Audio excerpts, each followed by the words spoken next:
எல்லாம் நல்லா இருக்கீங்களா? நல்லா இருக்கீங்களா? நல்லா இருக்கீங்களா? திருப்பி என்ன கேட்க மாட்டீங்களா?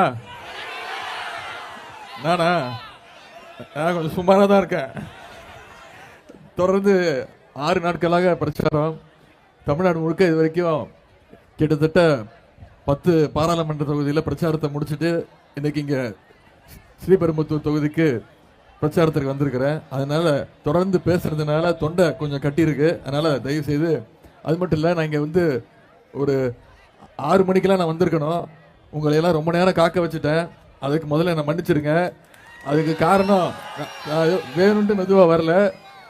வர்ற வழியில் முழுக்க முழுக்க வரவேற்பு, பொதுமக்கள், நம்முடைய கழகத்தினர், தோழமை கட்சியினர் அத்தனை பேரும் வரவேற்பு கொடுத்து நம்முடைய வாகனத்தை நிப்பாட்டி நீங்க தான் ஜெயிக்க போறீங்க, 40க்கு 40 திமுக கூட்டணி ஜெயிக்க போறது உறுதி அப்படின்னு என்னை வாழ்த்தி என்னையும் நம்முடைய நாடாளுமன்ற வேட்பாளர் கழக பொருளாளர் அவர்களையும் வாழ்த்தி அனுப்பிச்சதுனால வர்றதுக்கு கொஞ்சம் காலதாமதம் ஆகிடுச்சு. அதனால கோச்சுக்காதீங்க.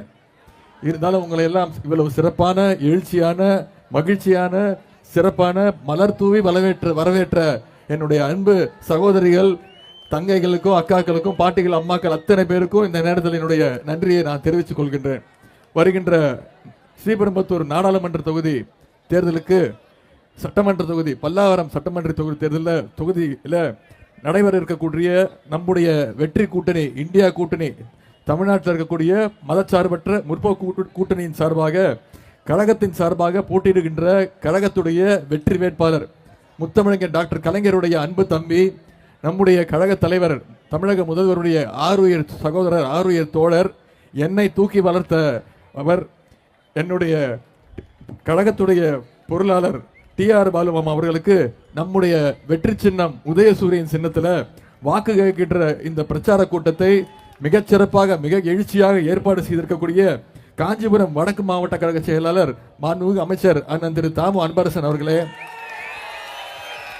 இந்த நிகழ்ச்சியை ஒருங்கிணைத்திருக்கக்கூடிய பல்லாவரம் சட்டமன்ற உறுப்பினர் அண்ணன் திரு கருணாநிதி அவர்களே, மாநகராட்சி மண்டல குழு தலைவர்கள் சகோதரர் வே கருணாநிதி அவர்களே, சகோதரர் ஜோசப் அண்ணாதுரை அவர்களே, பகுதி கழக செயலாளர்கள் சகோதரர் ஜெயக்குமார் அவர்களே, திரு ES பர்னாட் அவர்களே, திரு AK கருணாகரன் அவர்களே, ஒன்றிய செயலாளர் சகோதரர் திரு GK ரவி அவர்களே, பல்லாவரம் தொகுதி பொறுப்பாளர் சகோதரர் அன்பு செல்வன் அவர்களே, இளைஞரணி மாநில துணை செயலாளர்கள் திரு அப்துல் மாலிக் அவர்களே, திரு பிரபு கஜேந்திரன் அவர்களே, தோமுசா பேரவை செயலாளர் அண்ணன் திரு இரா பொன்னுராம் அவர்களே, பொதுக்குழு உறுப்பினர் அண்ணன் ரஞ்சன் அவர்களே, இளைஞரணியினுடைய மாவட்ட துணை அமைப்பாளர்கள் திரு விஜயகுமார், கமலக்கண்ணன், ராமமூர்த்தி, மணிகண்டன், ஜானகிராமன் உள்ளிட்ட இளைஞரணி நிர்வாகிகளே, இளைஞரணி உள்ளிட்ட அனைத்து அணிகளுடைய நிர்வாகிகளே, உறுப்பினர்களே, மாவட்ட, ஒன்றிய, நகர, பகுதி, பேரூர் கிளைக்கழக நிர்வாகிகளே, நம்முடைய இந்தியா கூட்டணி, தமிழ்நாட்டில் மதச்சார்பற்ற முற்போக்கு கூட்டணி கட்சியை சேர்ந்த திராவிடர் கழகம், காங்கிரஸ் பேரியக்கம், மறுமலர்ச்சி திராவிட முன்னேற்ற கழகம், மார்க்சிய கம்யூனிஸ்ட் கட்சி, இந்திய கம்யூனிஸ்ட் கட்சி, விடுதலை சிறுத்தைகள் கட்சி, இந்திய யூனியன் முஸ்லீம் லீக், மனிதநேய மக்கள் கட்சி, மக்கள் நீதி மையம், தமிழக வாழ்வுரிமை கட்சி, கொங்கு நாடு மக்கள் தேசிய கழகம், தமிழ்நாடு விவசாயிகள் தொழிலாளர்கள் கட்சி, சமத்துவ மக்கள் கழகம் உள்ளிட்ட அனைத்து கட்சிகளுடைய நிர்வாகிகளே, சகோதரர்களே, சகோதரிகளே, கழகத்துடைய மூத்த பெரியோர்களே, நிர்வாகிகளே, முத்தமிழர் டாக்டர் கலைஞருடைய உயிரினும் மேலான அன்பு உடன்பிறப்புகளே, உங்க அத்தனை பேருக்கும் முதற்க என்னுடைய வணக்கத்தையும் நன்றியும் நான் தெரிவித்துக் கொள்கின்றேன். நான் இன்னைக்கு மாலையிலிருந்து நேற்று முன்தினமும் நம்முடைய கழக பொருளாளர்களுக்கு தேர்தல் பிரச்சாரத்தில் ஈடுபட்டேன்.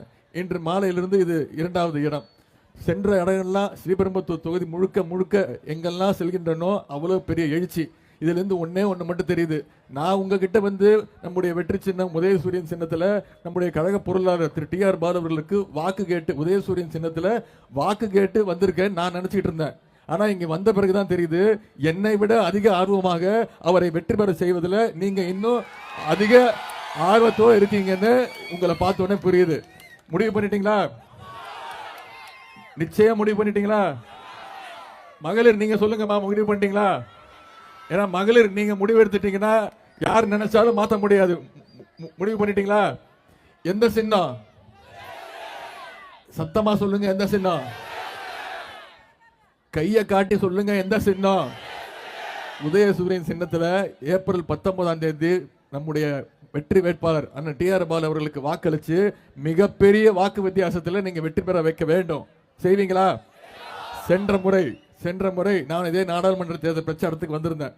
கழக வேட்பாளர் நம்முடைய கழக பொருளாளர் அவர்களை கிட்டத்தட்ட 5,08,000 வாக்கு வித்தியாசத்துல ஒரு இமாலய வெற்றியை நீங்க தேடி கொடுத்தீங்க. அதற்கு இந்த நேரத்தில் நான் நன்றி தெரிவிச்சுக்கிறேன். சென்ற முறை நம்முடைய எதிரிகள்லாம் ஒன்னா சேர்ந்து வந்தாங்க. ஆனா இந்த முறை எல்லாம் பிரிஞ்சு வந்திருக்கிறாங்க. அதனால இந்த முறை வாக்கு வித்தியாசம் எவ்வளவு இருக்கும்?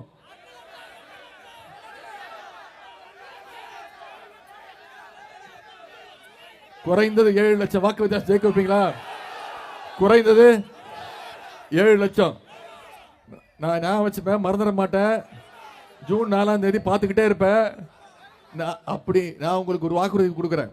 நீங்க அத்தனை பேரும் சேர்ந்து திரு டி.ஆர். பாலு அவர்களை கழக பொருளாளர் அவர்களை 7 லட்சம் வாக்கு வித்தியாசத்தில் மட்டும் நீங்க ஜெயிக்க வச்சுட்டீங்கன்னா, நான் இங்க சென்னையில தான் இருக்கேன், பக்கத்துல தான் இருக்கேன். மாசத்துக்கு 2 நாள் இந்த ஸ்ரீபெரும்புதூர் தொகுதிக்கு வந்து உங்களுடைய நாடாளுமன்ற உறுப்பினரோட சேர்ந்து உங்களுடைய மாவட்ட செயலோட சேர்ந்து உங்களை எல்லாம் சந்தித்து உங்களுடைய குறைகளை எல்லாம் கேட்டு முதலமைச்சர்கிட்ட எடுத்துட்டு போய் இந்த தொகுதிக்கு தேவையான அனைத்து உதவிகளையும் செய்வதற்கு முழு முயற்சி எடுப்பேன். இப்போ நான் வாக்குறுதி கொடுத்துட்டேன். நான் வாக்குறுதி கொடுத்தா கண்டிப்பா காப்பாத்துவேன். ஏன்னா உங்களுக்கு தெரியும், நான் கலைஞர் பேரன், சொன்னதை செய்வேன். இப்போ நீங்க சொன்ன வாக்குறுதியை காப்பாத்துவீங்களா? நிச்சயம் செய்வீங்களா? சரி. அதே மாதிரி சென்ற 2021 சட்டமன்ற தேர்தலில் இதே மாதிரி பிரச்சாரத்துக்கு வந்திருந்தேன். அப்பொழுது நம்முடைய வேட்பாளர் அண்ணன் திரு ஈகா அவர்களுக்கு 38,000 வாக்கு வித்தியாசத்துல அவருக்கு மிகப்பெரிய வெற்றியை தேடி தந்தீங்க. அந்த வெற்றிக்கும் நீங்க தான் காரணம். அதற்கு இந்த நேரத்தில் என்னுடைய நன்றியை தெரிவித்துக் கொள்கின்றேன். இந்த நேரத்தில் நம்முடைய ஸ்ரீபெரும்புதூர் நாடாளுமன்ற தொகுதியில கடந்த 5 வருடங்கள்ல நம்முடைய வேட்பாளர் அவர்கள் செய்த சில சின்ன பணிகளை மட்டும் உங்களுக்கு நான் ஞாபகப்படுத்த விரும்புகின்றேன். ஓரகடத்துல மருத்துவ சாதனங்கள் பூங்கா அமைக்கும் பணி ரூபாய் 400 கோடி ரூபாய் மதிப்பீட்டில் நடைபெற்று வருகின்றது. பல்லாவரம் தொகுதியில குரோம்பேட்டை அரசு மருத்துவமனையை ரூபாய் 100 கோடி மதிப்பீட்டில் சூப்பர் ஸ்பெஷாலிட்டி ஹாஸ்பிட்டலாக தரம் உயர்த்த அனைத்து கட்டுமான பணிகள் நடைபெற்று வருகின்றது. அதே போல இது தவிர உங்களுடைய பாராளுமன்ற உறுப்பினர் அவர்கள் ரூபாய் 4 கோடியே 27 லட்சம் மதிப்பீட்டில் ஸ்ரீபெரும்புதூர் தொகுதியில தெருவிளக்கு போடுவது முதல் பள்ளி கட்டிடங்கள், ஸ்கூல்ஸ், சாலைகள் அமைப்பது, ரோடு வரை சிறியதும் பெரியதுமாக பல்வேறு பணிகளை இந்த 5 ஆண்டுகள்ல பல பணிகளை செய்து முடித்துள்ளார். இந்த தொகுதியுடைய பாராளுமன்ற உறுப்பினராக ரூபாய் 1 கோடியே 5 லட்சம் மதிப்பீட்டில் சிகிச்சைக்காக ஒன்றிய அரசிடம் நிதியை பெற்று மருத்துவ சிகிச்சை தேவையுள்ள மக்களிடம் அளித்திருக்கிறார்கள். அது மட்டும் இல்ல, இந்த தேர்தலில் நம்முடைய கலைஞர் அவர்கள் உங்களுக்கு தெரியும், ஒவ்வொரு தேர்தல் முழுதும் தேர்தல் அறிக்கை வெளியிடுவார். வெளியிட்டு என்ன சொல்லுவாரு? சொல்வதை செய்வோம், செய்வதைத்தான் சொல்வோம்னு செஞ்சு காட்டின தலைவர் நம்முடைய முத்தமிழ் டாக்டர் கலைஞர் அவர்கள். அவருடைய மகன் முத்துவேல் கருணாநிதி ஸ்டாலின் அவர்களும் சொல்வதைத்தான் செய்வார், செய்வதைத்தான் சொல்வார். அந்த நம்பிக்கை உங்களுக்கு இருக்கா? அதுல சில வாக்குறுதிகளை மட்டும் நம்முடைய தேர்தல் அறிக்கையில இந்தியா கூட்டணி வெற்றி பெற்றுச்சுன்னா என்னென்ன வாக்குறுதிகள்னு சிலவற்றை மட்டும் இங்க குறிப்பிட விரும்புகின்றேன். ஜூன் 2021 முதல் ரூபாய் 62,791 கோடி ரூபாய் மதிப்பீட்டில் ஸ்ரீபெரும்புதூர்ல தொழில் முதலீடுகளை மேற்கொள்ள 40 நிறுவனங்கள் புரிந்துணர்வு ஒப்பந்தம் கையெழுத்திட்டுள்ளன. அந்த தொழில் முதலீடுகளை விரைந்து செயல்பாட்டுக்கு கொண்டு வர நடவடிக்கை எடுக்கப்படும். அம்பத்தூர், ஆவடி, ஸ்ரீபெரும்புதூர், ஓரகடம், கூடுவாஞ்சேரி ஆகிய ரயில் பாதை அகல ரயில் பாதை அமைக்கப்படும். மீனம்பாக்கம் முதல் கிளாம்பாக்கம் வரை மெட்ரோ ரயில் சேவை நீட்டிக்க கேட்கப்படும். சென்னை துறைமுகம், மதுரவாயில் பறக்கும் பால பணிகள் முடிக்கப்படும். இப்படி பல தேர்தல் அறிக்கையில பல வாக்குறுதிகளை நம்முடைய தலைவர் அவர்கள் சொல்லியிருக்கிறாங்க. இது மட்டும் இல்ல, நம்முடைய தலைவர் அவர்கள் சொன்னா செய்வார்னு நம்பிக்கை உங்களுக்கு இருக்கா? அதற்கு சில எடுத்துக்காட்டுகளை மட்டும் நான் இங்க கூற விரும்புகின்றேன். சென்ற 2021ஆம் ஆண்டு உங்களுக்கு தெரியும், நம்முடைய கழக தலைவர் அவர்கள் ஆட்சி அமைச்சாங்க. ஒட்டுமொத்த தமிழக மக்களும் தேர்ந்தெடுத்து தலைவர் அவர்களை முதலமைச்சர் நாற்காலியில் உட்கார வச்சீங்க. அதற்கு காரணம் நீங்க தான். அப்பொழுது கொரோனா 2வது பேரலை பெருந்தொற்று ஞாபகம் இருக்கா? அப்போ ஒன்றிய பிரதமர் திரு நரேந்திர மோடி அவர்கள் என்ன பண்ணாரு? வந்து எட்டி பார்த்தாரா? உங்களெல்லாம் வந்து பார்த்தாரா? யார் வந்து உங்களை பார்த்தது? நம்ம தலைவர் தான் வந்து பார்த்தாரு. ஆனா திரு மோடி அவர்கள் ஒன்னே ஒன்று பண்ணாரு. என்ன பண்ணாரு? எல்லாரும் வீட்டுக்குள்ள போய் ஒளிஞ்சுக்கோங்க, வீட்டை விட்டு 6 மாசம் வெளில வரக்கூடாது, எல்லா கடையும் இழுத்து பூட்டுங்க, வீட்டை விட்டு வெளில வந்தீங்கன்னா கைது செய்வோம், அடிதடி நடத்துவோம், தடியடி நடத்துவோம் சொன்னாரா இல்லையாமா? நடந்துச்சா இல்லையா? திரு மோடி அவர்கள் ஒண்ணு மட்டும் பண்ணாரு. ஒரே ஒரு நாள் திடீர்னு வெளில வந்து எல்லாரும் ரோட்டுக்கு வந்து விளக்கு பிடிங்க, அதே மாதிரி தட்டு வச்சுக்கோங்க, கையில ஒலி எழுப்புங்க. நீங்க எழுப்புகின்ற ஒலியில கோவிட் வைரஸ் பயந்து போய் ஓடி போயிடும் அப்படின்னு சொன்னாரா இல்லையா? நாம ஊசி கேட்டோம், மக்களுக்கு ஊசி போடணும், ஊசி கொடுங்க கேட்டோம், கொடுத்தாரா? கொடுக்கல. ஆனா நம்முடைய தலைவர் என்ன பண்ணாரு? விழிப்புணர்வு ஏற்படுத்தினாரு. உங்களுக்கு தெரியும், அப்போ நடிகர் விவேக் அவர்கள் இந்த ஊசி போட்டுக்கிறதுனால 2வது நாள் இறந்து போயிட்டாரு. ஆனா அவர் ஊசி போட்டுக்கிறதுனால இறக்கல, அவருக்கு வேற ஒரு சில பிரச்சனைகள் இருந்தது. அதனால பயந்துகிட்டு அனைத்து மக்களும், தமிழ்நாட்டு மக்கள் மட்டுமல்ல, ஒட்டுமொத்த இந்தியா மக்களுமே ஊசி போட்டுக்கு பயந்தாங்க. ஆனா நம்முடைய தலைவர் அவர்கள் தான் முதல்ல அந்த கோவேக்சின் ஊசியை போட்டுக்கிட்டு மக்களுக்கு விழிப்புணர்வை ஏற்படுத்தி கோயம்புத்தூர்ல பிபிஇ கிட்ட போட்டுக்கிட்டு அந்த கொரோனா நோயாளிகள் இருக்கக்கூடிய அந்த மருத்துவமனை வார்டுக்குள்ள போய் அவங்களுக்கு எல்லாம் சரியான மருத்துவம் பார்க்கப்படுதா அப்படின்னு ஆய்வு செஞ்ச தமிழ்நாட்டிலேயே இந்தியாவிலேயே ஒரே முதலமைச்சர், தைரியமா போன முதலமைச்சர் நம்முடைய முதலமைச்சர் அவர்கள் தான். ஊசி போட்டுக்கிட்டா மட்டும்தான் கோவிட்ல இருந்து தப்பிக்க முடியுங்கிறது அந்த விழிப்புணர்வை ஏற்படுத்தினது, மருத்துவ விழிப்புணர்வை ஏற்படுத்துது நம்முடைய கழக தலைவர் அவர்கள் தான். அது மட்டும் இல்ல, இந்தியாவுக்கே தமிழ்நாட்டு மக்கள் தான் எடுத்துக்காட்டா இருந்தீங்க. இந்தியாவிலேயே தமிழ்நாட்டு மக்கள் தான் அதிகமான ஊசியை போட்டு முதல்ல கோவிட்ல இருந்து வெளியில வந்த மாநிலம் தமிழ்நாடு தான். அந்த பெருமை தமிழ்நாட்டு மக்கள் உங்களுக்கு தான் சேரும், சென்னை மக்கள் உங்களுக்கு தான் சேரும். அப்போ கடும் நிதி நெருக்கடி, நம்ம தேர்தல் அறிக்கையில நிறைய வாக்குறுதி கொடுத்திருந்தோம். கடும் நிதி நெருக்கடி, எதிர்க்கட்சி தலைவர்கள் என்ன சொன்னாங்க? ஒரு வாக்குறுதியும் செய்ய முடியாது, எல்லாமே பொய் சொல்றாங்கன்னு சொன்னார். ஆனா தலைவர் அவர்கள் முதலமைச்சர் நாற்காலில் உட்கார்ந்து முதல் 5 கையெழுத்துல முதல் கையெழுத்து, இங்க இருக்கக்கூடிய தாய்மார்கள் உங்களுக்கு தெரியும் என்னம்மா என்ன கையெழுத்து போட்டாரு? மகளிருக்கு கட்டணமில்லா பேருந்து வசதி திட்டத்தை கொடுத்தாரா இல்லையா? ஞாபகம் இருக்கா? இப்போ நான் தமிழ்நாடு முழுக்க சுத்திட்டு இருக்கேன், கிட்டத்தட்ட 6-7-8 மாவட்டமா சுத்திட்டு இருக்கேன். எங்க பார்த்தாலுமே பிங்க் பஸ் தான். அந்த பிங்க் பஸ் ஃபுல்லா ஓனர்ஸ் நீங்க தான் ஓனர்ஸ். அந்த பிங்க் பஸ்ஸுக்கு எங்க வேணாலும் ஏறிக்கலாம், எங்க வேணாலும் இறங்கிக்கலாம். அது மட்டும் இல்லாம நாங்க ஆண்கள் பெண்கள் கிட்ட தான் கத்துக்கணும், உங்ககிட்ட தான் கத்துக்கணும். ஒரு திட்டத்தை எப்படி உபயோகப்படுத்தணும், ஒரு திட்டத்தை அரசு அறிமுகப்படுத்துது, ஆனா அந்த திட்டத்தை எப்படி உபயோகப்படுத்தணும்னு பெண்கள் கிட்ட தான் ஆடவர்கள் கத்துக்கணும். ஏன் தெரியுமா சொல்றேன்? நான் நகைச்சுவைக்காக சொல்லல, உண்மையை சொல்றேன். இந்த 3 வருஷத்துல மட்டும் கிட்டத்தட்ட 460 கோடி பயணங்களை பெண்கள் மேற்கொண்டிருக்கிறாங்க இந்த பிங்க் பஸ்ல. எவ்வளவு? 460 கோடி முறை பயணம் செஞ்சிருக்கிறீங்க. இதுதான் அந்த திட்டத்துடைய வெற்றி. நான் ஒன்னும் நகைச்சுவைக்காக சொல்லல. ஒரு அரசு ஒரு திட்டத்தை கொண்டு வருதுன்னா அந்த திட்டத்தை எவ்வளவு பேர் அதிகமாக உபயோகப்படுத்துறாங்களோ அப்பதான் அந்த திட்டத்துடைய வெற்றி. இதுல இருந்து தாய்மார்கள் உங்களுக்கு தெரியும், அந்த திட்டத்தின் மூலமா ஒவ்வொரு மகளிரும் மாசம் 850 ரூபாயில இருந்து 900 ரூபாய் வரைக்கும் சேமிக்கிறாங்க. கரெக்டா? இப்போ அந்த பஸ்ஸை நம்முடைய மகளிர் எல்லாரும் என்ன தெரியுமா சொல்றாங்க? பிங்க் பஸ் கூட சொல்றது இல்ல, நம்முடைய தலைவர் பேரை சொல்லி ஸ்டாலின் பஸ் அப்படின்னு செல்லமா கூப்பிடுறாங்க. அந்த அளவுக்கு அந்த திட்டம் மகளிர் மத்தியில செல்வாக்கு பெற்றிருக்கு, புகழ் பெற்றிருக்கு. இது நம்முடைய தேர்தல் அறிக்கையில சொன்ன திட்டத்தை தலைவர் செஞ்சார். அதே மாதிரி இன்னொரு திட்டம், புதுமை பெண் அப்படின்னு ஒரு திட்டம். இவ்வளவு மகளிர் வந்திருக்கீங்க, உங்களுக்கு எல்லாம் தெரியும், ஒரு 200 வருஷத்துக்கு முன்னாடி பெண்கள் வீட்டை விட்டு வெளில வர முடியாதுமா. பெண்களுக்கு எந்த உரிமையும் கிடையாது, பெண்களுக்கு சொத்துல சம உரிமை கிடையாது, பெண்கள் படிக்கிறதுக்கு உரிமை கிடையாது, இன்னும் சொல்ல போனா பெண்கள் மேலாடை உடுத்துவதற்கு உங்களுக்கு உரிமை கிடையாது. ஆனா இதையெல்லாம் அடிச்சு உடைச்சதுதான் சமூக நீதி இயக்கம். இதற்காக போராடியவர் தான் தந்தை பெரியார் அவர்கள், பேரறிஞர் அண்ணா அவர்கள். பெண்களுக்கு சொத்துல சம உரிமை கொடுத்தது யாரு? டாக்டர் கலைஞர் அவர்கள் தான் கொடுத்தாரு.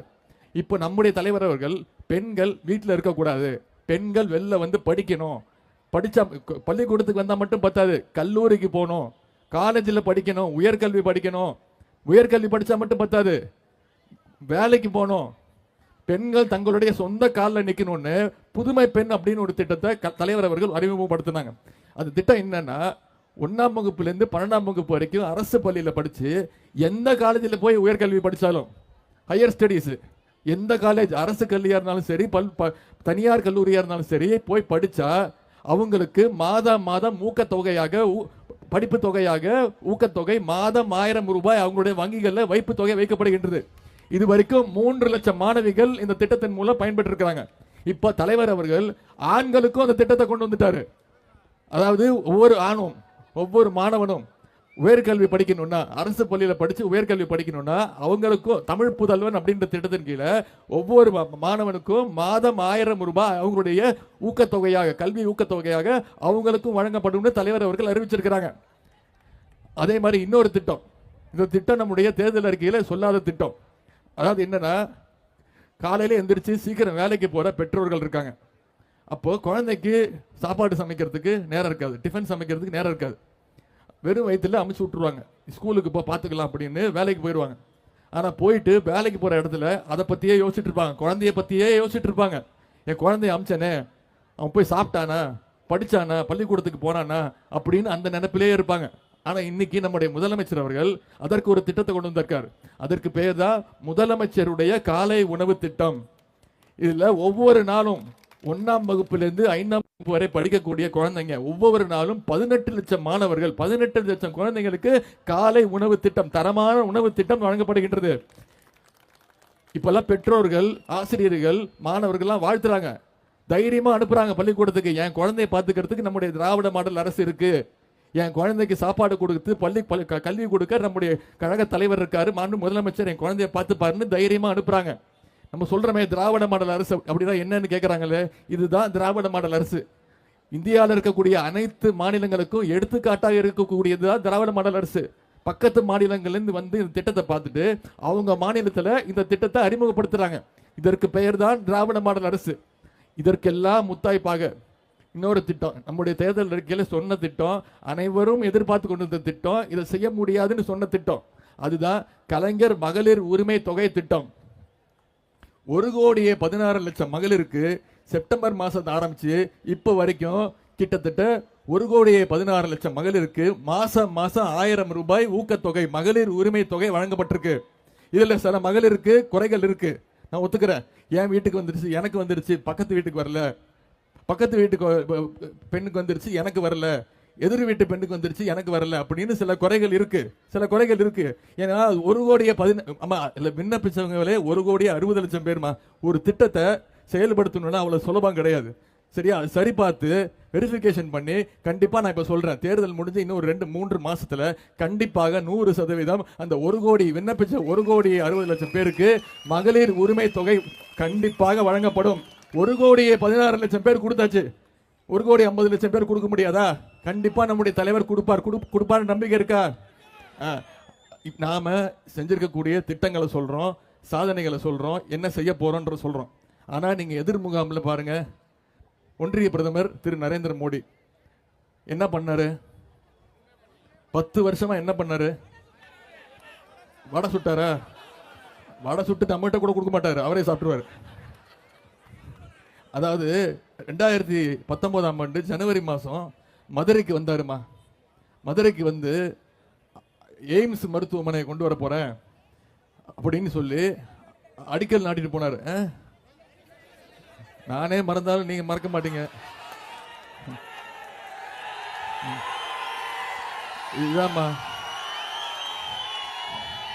இதுதான்மா ஒன்றிய பிரதமர் நரேந்திர மோடி அவர்களும் பாதம் தாங்கி பழனிசாமி அவர்களும் ஒன்னா சேர்ந்து மதுரையில வச்ச அடிக்கல் நாட்டிட்டு போன எய்ம்ஸ் மருத்துவமனை. இதுதான் மருத்துவமனை. இருந்தது ஒரே ஒரு கல்லு, அதை நான் புடுங்கிட்டு வந்துட்டேன். இப்போ மருத்துவமனையை காணும்னு தேடிட்டு இருக்காங்க. இத சொன்னா யாருக்கு கோவம் வரணும்? திரு மோடி அவர்களுக்கு தானே கோவம் வரணும். நான் அவர் தானே கேள்வி கேட்கிறேன். இது ஒன்றிய அரசோட திட்டம் தானே, நிதி இல்லைன்ட்டாங்க. ஆனா நீங்க யோசிச்சு பாருங்கம்மா, இதற்கு பிறகு பல மாநிலங்கள்ல இதே மாதிரி எய்ம்ஸ் மருத்துவமனை கட்டி முடிக்கப்பட்டுள்ளது. ஆனா தமிழ்நாட்டுக்கு மட்டும் பணம் கொடுக்க மாட்டேங்கிறாங்க, நிதி கொடுக்க மாட்டேங்கிறாங்க. இத நான் ஒன்றிய அரசு கிட்ட கேட்கிறேன், திரு நரேந்திர மோடி அவர்கிட்ட கேட்கிறேன், எங்களுக்கு எய்ம்ஸ் மருத்துவமனை எப்போ கொடுப்பீங்கன்னு கேட்கிறேன். யாருக்கு கோவம் வரணும்? அவருக்கு தானே கோவம் வரணும். ஆனா யாருக்கு கோவம் வருது? பாதம் தாங்கி பழனிசாமிக்கு கோவம் வருது. ஏன் அவருக்கு கோவம் வருது? அதுக்கு பேர் தான் கள்ளக்காதல். 9 வருஷமா கள்ளக்காதல் இருந்துட்டு 9 வருஷமா தமிழ்நாட்டோட உரிமைகள் அத்தனையும் விட்டு கொடுத்துட்டு நிதி உரிமை.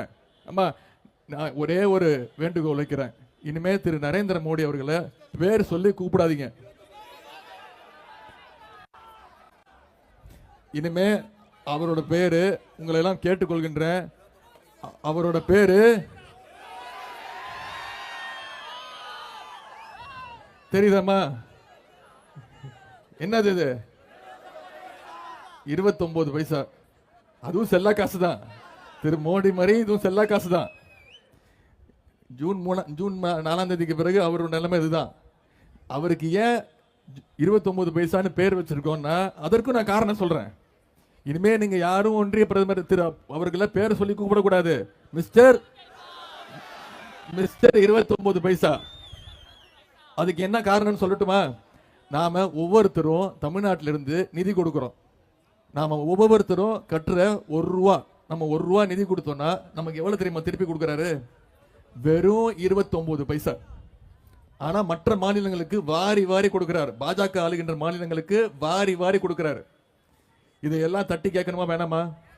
நம்முடைய கல்வி உரிமை என்இபின்னு ஒன்று கொண்டு வராங்கம்மா, புதிய கல்விக் கொள்கை திட்டம். அதுல இப்போ வரைக்கும் 10ஆம் வகுப்புக்கு 12ஆம் வகுப்பு பொதுத் தேர்வு, பப்ளிக் எக்ஸாம். இப்போ இந்த என்இபி வந்துச்சுன்னா 8ஆம் வகுப்புக்கு பொதுத் தேர்வு, 5ஆம் வகுப்புக்கு பொதுத் தேர்வு. நம்ம குழந்தைங்க 5ஆம் வகுப்புக்கு பொதுத் தேர்வு எழுதணுமா, பப்ளிக் எக்ஸாம் எழுதணுமா? ஏன் கொண்டு வராங்க? நம்ம வீட்டு பசங்க படிக்க கூடாதுன்ற ஒரே எண்ணத்துல தான் கொண்டு வராங்க. அது மட்டும் இல்லாம நீட்னு ஒரு தேர்வை கொண்டு வந்தாங்க. 2010ஆம் ஆண்டே கொண்டு வந்துட்டாங்க. நம்மளை குறை சொல்லுவாங்க, ஆமா திமுக அங்க வந்து காங்கிரஸோட கூட்டணி வச்சிருந்தது, நீங்க தான் கொண்டு வந்தீங்கன்னு. ஆனா நான் சொல்றேன், ஆனா நம்முடைய கலைஞர் அவர்கள் அப்பொழுது ஒரு கண்டிஷன் போட்டிருந்தாரு, நீங்க கொண்டு வாங்க, ஆனா தமிழ்நாட்டுக்குள்ள நான் நுழைவுத் தேர்வை விட மாட்டேன், நீட் தேர்வு எங்களுக்கு விட மாட்டேன்னு கலைஞர் கண்டிஷன் போட்டிருந்தார். கொண்டு வரவே இல்லை. இன்னும் சொல்ல போனா மறைந்த முதலமைச்சர் ஜெயலலிதா இருந்த வரைக்கும் தமிழ்நாட்டுக்குள்ள நீட் தேர்வு நுழைய விடல. அந்த அம்மா மருத்துவமனையில் போய் அட்மிட் ஆனதுக்கு அப்புறம் அந்த அம்மாவுக்கு உடம்பு சரியில்லாத பிறகு இந்த அடிமை கூட்டம் பாஜகவுடைய தொந்தரவுனால அழுத்தத்தினால நீட் தேர்வை கொண்டு வந்து இது வரைக்கும் 22 குழந்தைங்க இறந்திருக்காங்கம்மா. அரியலூர் மாவட்டத்தில் அனிதான்ற ஒரு குழந்தை, நல்லா படிக்கக்கூடிய பொண்ணு, எவ்வளவு தெரியுமா மார்க் வாங்குச்சு? 1200க்கு 1176 மார்க். இந்நேரம் அனிதா உயிரோடு இருந்தா டாக்டர் அனிதாவோட நிக்கல, அரியலூர் அனிதாவோட நிக்கல. இப்போ இங்க குரோம்பேட்டையில சென்ற வருஷம் உங்களுக்கு தெரியும், பையன் பேரு ஜெகதீசன். என்ன எழுதி வச்சுட்டு செத்துட்டான்? டியூஷன் ஃபீஸ், கோச்சிங் கிளாஸ் போறதுக்கு கேட்ட காசு இல்ல, நான் மருத்துவர் ஆகணும்னு ஆசைப்பட்டேன், என் மருத்துவர் கனவை சதைச்சிட்டாங்க அப்படின்னு சொல்லி எழுதி வச்சுட்டு இறந்து போயிட்டான், தற்கொலை பண்ணிக்கிட்டான். 22 குழந்தைங்க வீட்டுக்கு நான் தாமா போய் துக்கம் விசாரிக்க போனேன். திரு மோடி வந்தாரா? நம்ம தமிழ்நாட்டு மக்கள் மீது, தமிழ்நாட்டு மாணவர்கள் மீது உண்மையான அக்கறை இருந்தா வந்திருக்கணுமா வேணாமா? ஜெகதீசன் இறந்தாப்புல, ஜெகதீசன் இறந்து அடுத்த நாள் அவங்க அப்பா திரு செல்வசேகர் அவரும் இறந்துட்டார், தற்கொலை பண்ணிக்கிட்டாரு. எனக்கு இருந்தது ஒரே பையன், அவன் டாக்டர் ஆகணும்னு ஆசைப்பட்டான், அவன் வந்து இவ்வளவு மனசு உடைஞ்சு இறந்து போயிட்டான், என்னால மனசு தாங்க முடியலன்னு அவரும் எழுதி வச்சுட்டு இறந்துட்டார். ஒரு குடும்பத்தையே நீட் தேர்வுக்கு நம்ம இழந்திருக்கோம். இப்ப நம்முடைய தலைவர் அவர்கள் தேர்தல் அறிக்கையில இந்தியா கூட்டணி ஆட்சிக்கு வந்ததுன்னா 2019 தலைவர் வாக்குறுதி கொடுத்தார். திரு சகோதரர் ராகுல் காந்தி அவர்கள் இங்க வரும்பொழுது காங்கிரஸ் பேரியக்கம் ஆட்சி அமைச்சதுன்னா தமிழ்நாட்டிலிருந்து நான் நீட் தேர்வுக்கு விலக்கு கொடுப்பேன்னு அப்பவே ராகுல் காந்தி அவர்கள் வாக்குறுதி கொடுத்தார். இப்போ நம்முடைய தேர்தல் அறிக்கையில, இந்தியா தேர்தல் அறிக்கையில சொல்லியிருக்கோம், கண்டிப்பா இந்தியா கூட்டணி ஆட்சி அமைச்சதுன்னா தமிழ்நாட்டிலிருந்து நீட் தேர்வுக்கு கண்டிப்பாக விலக்கு அளிக்கப்படும். அதே மாதிரிமா மகளிர் வந்திருக்கீங்க. 2014ஆம் ஆண்டு கேஸ் சிலிண்டர் விலை எவ்வளவு? 2014ஆம் ஆண்டு 450 ரூபாய். மறந்துட்டீங்களா? 450 ரூபாய் இருந்துச்சு 2014ஆம் ஆண்டு. இப்ப கேஸ் சிலிண்டர் விலை எவ்வளவு? 1200 இருந்துச்சு. இப்போ பெண்களை ஏமாத்துறதுக்காக மகளிர் தின பரிசுன்னு சொல்லி 100 ரூபாய் கம்மி பண்ணியிருக்காரு.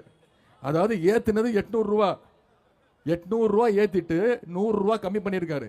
ஏமாந்துடாதீங்கம்மா, திருப்பி ஆட்சிக்கு வந்துட்டாருன்னா வரமாட்டாரு, வந்தாருன்னா 500 ரூபாய் ஏத்துவாரு. நம்முடைய தலைவர் தேர்தல் அறிக்கையில சொல்லியிருக்கிறாரு, இந்தியா கூட்டணி ஆட்சி அமைச்சதுன்னா கண்டிப்பாக கேஸ் சிலிண்டர் விலை 500 ரூபாய்க்கு நான் கொடுப்பேன் அப்படின்னு தலைவர் வாக்குறுதி கொடுத்திருக்கிறார். அதே மாதிரி பெட்ரோல் விலை 1 லிட்டர் பெட்ரோல் 75 ரூபாய்க்கு கொடுப்பேன்னு தலைவர் வாக்குறுதி கொடுத்திருக்கிறார். டீசல் விலையை கம்மி பண்ணுவேன், டீசல் விலை 65, 1 லிட்டர் டீசல் 65 ரூபாய்க்கு கொடுப்பேன்னு வாக்குறுதி கொடுத்திருக்கிறார். இதை விட எல்லாத்தை விட முக்கியம், நம்முடைய நேஷனல் ஹைவேஸ்ல இருக்கிற தேசிய நெடுஞ்சாலையில் இருக்கக்கூடிய, தமிழ்நாடு இருக்கக்கூடிய தேசிய நெடுஞ்சாலை இருக்கக்கூடிய அனைத்து சுங்கச்சாவடிகளும், டோல் பூத் அனைத்தும் அகற்றப்படும்னு தலைவர் வாக்குறுதி கொடுத்திருக்கிறார். இதெல்லாம் நடக்கணும்னா ஏப்ரல் 19ஆம் தேதி உங்களோட கைகள்ல தான் இருக்கு. ஏப்ரல் 19ஆம் தேதி இன்னைக்கு நான் வந்து பேசிட்டு உங்களெல்லாம் கருத்துக்கள்லாம் சொல்லியிருக்கிறேன். நான் அடுத்த தொகுதிக்கு போயிடுவேன். அடுத்து தலைவர் இன்னும் 1 வாரத்தில் வருவார், உங்களை எல்லாம் சந்திப்பார். இதை விட மிகப்பெரிய ஒரு பெரிய கூட்டத்தில் உங்களை சந்திப்பார், கருத்துக்களை எல்லாம் சொல்லுவார். அவரும் அடுத்த தொகுதிக்கு போயிடுவார். ஆனா நீங்க தான் அடுத்த 22 நாள் மிக மிக முக்கியமான நாள். நம்முடைய இந்தியா இந்தியாவா இருக்கணும்னா, நம்ம இந்தியாவை காப்பாற்றணும்னா, நீங்க அத்தனை பேரும் ஒவ்வொருத்தரும் பொறுப்பெடுத்துக்கணும். இந்த வாக்குக்கு நான் பொறுப்பு, இந்த 5 ஓட்டுக்கு நான் பொறுப்பு, இந்த குடும்பத்துக்கு நான் பொறுப்பு, இந்த தெருவுக்கு நாங்க பொறுப்பு அப்படின்னு அந்த பொறுப்பு எடுத்துக்கிட்டு இந்த பிரச்சாரத்தை மேற்கொண்டு ஏன் உதயசூரியன் சின்னத்துக்கு வாக்களிக்கணும், ஏன் 29 பைசாவை துரத்தி அடிக்கணும் அப்படின்ற அந்த பிரச்சாரத்தை மக்கள் கிட்ட கொண்டு போய் வீதி வீதியா வீடு வீடா வாக்காளரா கொண்டு போய் நீங்க போய் சேர்க்கணும். சேர்ப்பீங்களா? அப்படி சேர்த்தா மட்டும்தான் நீங்க சொன்ன மாதிரி 7 லட்சம் வாக்கு வித்தியாசத்துல ஜெயிக்க முடியும், நானும் வர முடியும். சரியா? கண்டிப்பா செய்வீங்களா? வர்ற ஜூன் 3ஆம் தேதி யாரோட பிறந்த நாள்? முத்தமிழங்க டாக்டர் கலைஞருடைய 100வது பிறந்த நாள் முடிஞ்சு 101. சென்ற நாடாளுமன்ற தேர்தலில் 40 தொகுதி, தமிழ்நாடு புதுச்சேரி 40 தொகுதியில் 39 தொகுதி ஜெயிச்சோம். மிகப்பெரிய வெற்றியை கொடுத்தாங்க தமிழ்நாட்டு மக்கள். இன்னும் சொல்ல போனா இந்தியாவிலே 3வது பெரிய இயக்கம் திராவிட முன்னேற்ற கழகம் என்ற பெருமையை கொடுத்தது நம்முடைய தமிழ்நாட்டு மக்கள். இந்தியா முழுக்க ஜெயிச்சாரு திரு மோடி, ஆனா தமிழ்நாட்டில் 0. இந்த முறை நம்ம முத்தமிழ் டாக்டர் கலைஞர் அவர்களுக்கு இதை விட சிறந்த பிறந்த நாள் பரிசை கொடுக்க முடியுமா? 40க்கு 40 ஜெயிச்சு நம்முடைய முத்தமிழ் டாக்டர் கலைஞர் அவருடைய காலடியில அந்த வெற்றியை நம்ம வைக்கணுமா வேணாமா? இதுதான் கலைஞருக்கு நாம கொடுக்கக்கூடிய ஒரே உன்னதமான ஆத்மார்த்தமான பரிசு. அதை செய்வோமா மாட்டோமா? நிச்சயம் செய்வீங்களா? உங்களை எல்லாம் அன்போடு கேட்கிறேன், பண்போடு கேட்கிறேன், பாசத்தோடு கேட்கிறேன், உரிமையோடு கேட்கிறேன், உங்கள் வீட்டு பிள்ளையாக இருந்து கேட்கிறேன், இன்னும் பெருமையா சொல்லணும்னா தலைவருடைய மகனாக இருந்து கேட்கிறேன், இன்னும் பெருமையா பூரிப்பா சொல்லணும்னா முத்தமிழங்க டாக்டர் கலைஞருடைய பேரனாக இருந்து கேட்கிறேன். ஆதரிப்பீர். உதயசூரியன், உதயசூரியன், உதயசூரியன். உங்களுடைய அன்புக்கும் வரவேற்புக்கும் நன்றி, நன்றி, நன்றி.